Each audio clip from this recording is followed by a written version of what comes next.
Yeah, weight gain, general weight gain, particularly weight gain around the abdomen, hips, bum, is a big problem during the menopause. I think a lot of women will say that that's something that they experience. And whilst all of the approaches, anything that we're using as a hormone balancer, a hormone replacement, is going to help alleviate that, because why is a woman having that problem in the first place? It's obviously because the hormone levels are changing, and that's facilitating an increased storage of fat. But stress plays a really absolutely essential role here.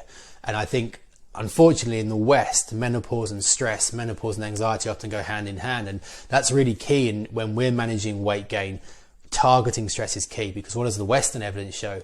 It shows that if we've got high levels of cortisol, which is a given if you've got chronic stress, cortisol not only makes it easier to store fat around the abdomen, it's the body's way of protecting, it stores fat. It also makes it much harder to mobilize that. So if you join those two things up, falling estrogen, falling progesterone, falling hormones, and you marry it with high stress, high cortisol, suddenly you've got a biochemical situation where it's, one, very easy to store fat, and two, very hard to lose that fat. So you need to be targeting multiple mechanisms to have an impact upon supporting your body's ability to mobilize fat cells.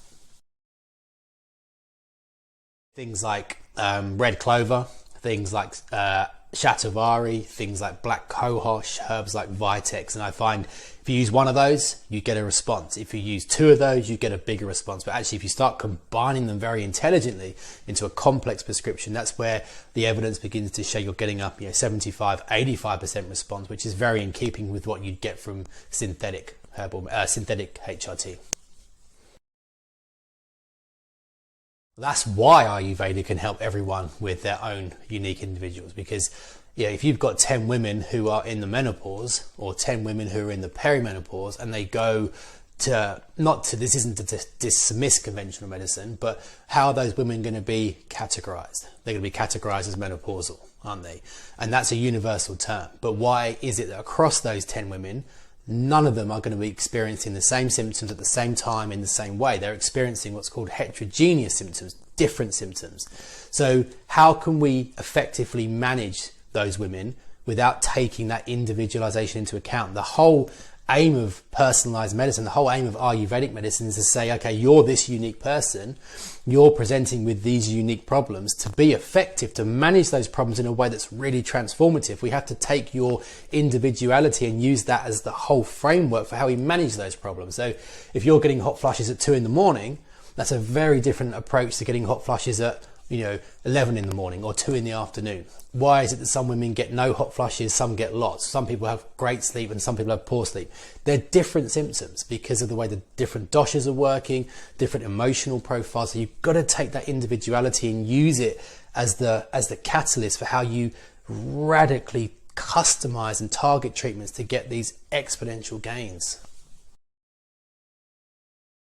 I mean, that's a really good question, because that's a question that then funnels right into why, in my opinion, Ayurveda provides such a brilliant framework for managing all menopausal symptoms, because Ayurveda doesn't look at menopause as one umbrella term like the West does. It recognizes that the 3 doshas, Vata, Pitta and Kapha, will inform how any given woman, why do women experience the perimenopause and the menopause so differently? Why do some people get hot flushes, some not?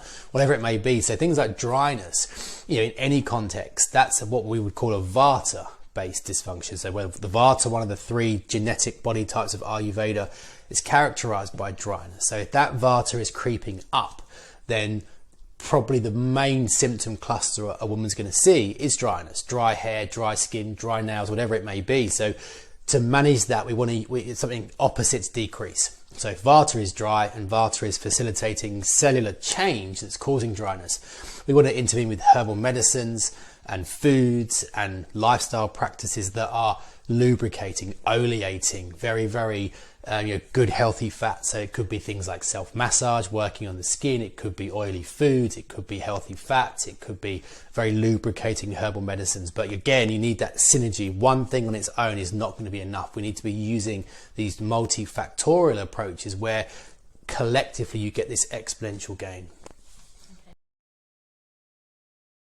The Ayurvedic menopause plan is a new series that we're releasing in our membership platform, and it is an 8-week plan where every week we delve into a new area. Every week you get key takeaway tasks. So herbal medicines, dietary HRT, symptom management, the menopause mind, optimizing bone health, whatever it may be. Every week we move deeper into building up a personal framework, a personal action plan that's going to allow those taking part to build up an evidence-based, time-tested Ayurvedic blueprint for transforming their physical, mental, emotional and sexual health during the menopause. Yeah, so the membership has just got a phenomenal amount of resources. It's got 2 years of past resources, so hundreds and hundreds of hours of videos and series and recipes. But so every week we have new content. We have something called Weekly Wisdom, where every Wednesday we meet up as a community and we discuss an eclectic array of topics, from Ayurveda to yoga to spirituality to Western medicine and everything in between. So that's a focal point of the week. It's where we come together as a group and we discuss something that's very interesting. We also have every 6 to 8 weeks a brand new series. So it's an in-depth audio or video based series, and it could be on Alzheimer's prevention, it could be on Ayurvedic nutrition, it could be on human longevity. So we've got this constant rolling series of a wide variety of different topics. There's new meal plans every month, there's new ailment plans, there's new herb profiles. So every week you're adding to the previous library of content. For me, the thing that makes it so empowering is the community. You know, you've got brilliant series being released by us and amazing meal plans and recipes and herb profiles and all the rest of it, but that's all wrapped around this community. You've got hundreds and hundreds of people there who are motivated, inspired to be the best versions of themselves, to be as healthy as they can, as happy as they can, as empowered as they can, and that rubs off. It creates a real energy, and that group is a galvanizing group, and people feed off of that. So if you're having a bad week or you're falling off the wagon, that group helps you get back on track. And the key to long, healthy lives is daily self-care, and the group, the community, allows people to facilitate that in a very sustainable way. If you join our membership to take part in our Ayurvedic menopause series, there's no contract or lock-in period with our membership. You can join for 1 month, it's £19.99 a month. You can join for 1 month, you can join for 12 months, you can do whatever you want. So there's no contract, there's no lock-in period.